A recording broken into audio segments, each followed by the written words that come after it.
तुम्हाला अलंकार याबद्दल माहिती सांगणार आहे. अलंकार ज्या ज्या गुणधर्मांमुळे भाषेला सौंदर्य प्राप्त होते त्या गुणधर्माला अलंकार असे म्हणतात. अलंकाराचे मुख्य दोन प्रकार आहेत: अर्थालंकार, शब्दालंकार. शब्दालंकार कवितेत कधी कधी शब्दाच्या रचनेमुळे भाषेला सौंदर्य प्राप्त होते त्याला शब्दालंकार म्हणतात. उदाहरणार्थ यमक अलंकार, अनुप्रास अलंकार. अर्थालंकार कवितेत कधी कधी शब्दाच्या वेगवेगळ्या अर्थांवरून भाषेला सौंदर्य प्राप्त होते त्याला अर्थालंकार म्हणतात. उदाहरणार्थ उत्प्रेक्षा अलंकार, उपमा अलंकार. नमस्कार, माझे नाव उत्कर्ष खरात. मी आता 8वी शिकतो. आज मी तुम्हाला काळाविषयी काही माहिती सांगणार आहे.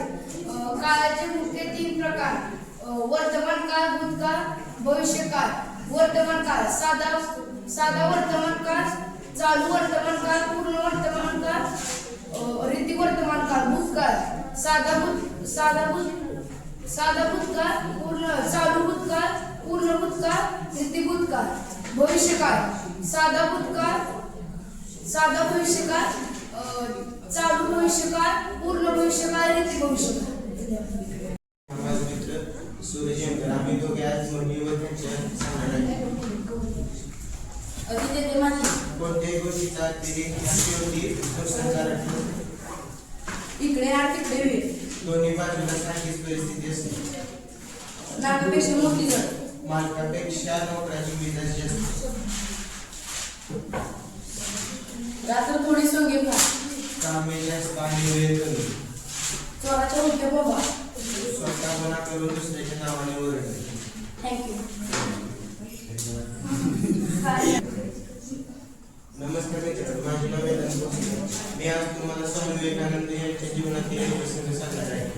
स्वामी विवेकानंद एक दिवशी त्यांच्या घरासमोर पुस्तक वाचत बसले होते. तेव्हा तिथून एक वरात चालली होती. मस्त खाद्यवाज होता, दोन तास होते, आवाज पण भरपूर होता. तरी स्वामी विवेकानंद पुस्तक वाचत होते आणि थोड्या वेळाने एक व्यक्ती येऊन स्वामी विवेकानंदांना विचारला की इथून कोणती वरात गेली, कोण गेली.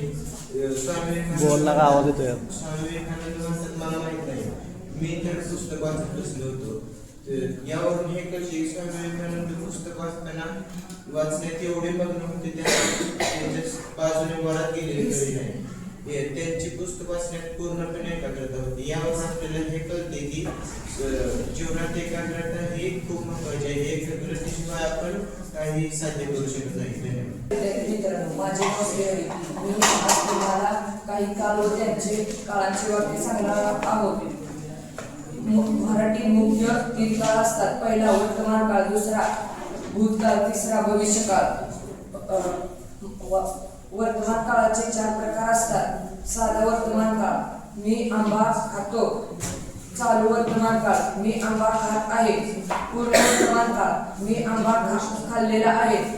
रीती वर्तमान काळ: मी आंबा खात असतो. आणि त्यानंतर भूतकाळाचे वाक्य सांगणार आहे. भूतकाळाचे उपप्रकार एकूण 4 असतात. साधा भूतकाळ: मी आंबा खाल्ला. चालू भूतकाळ: मी आंबा खात होतो.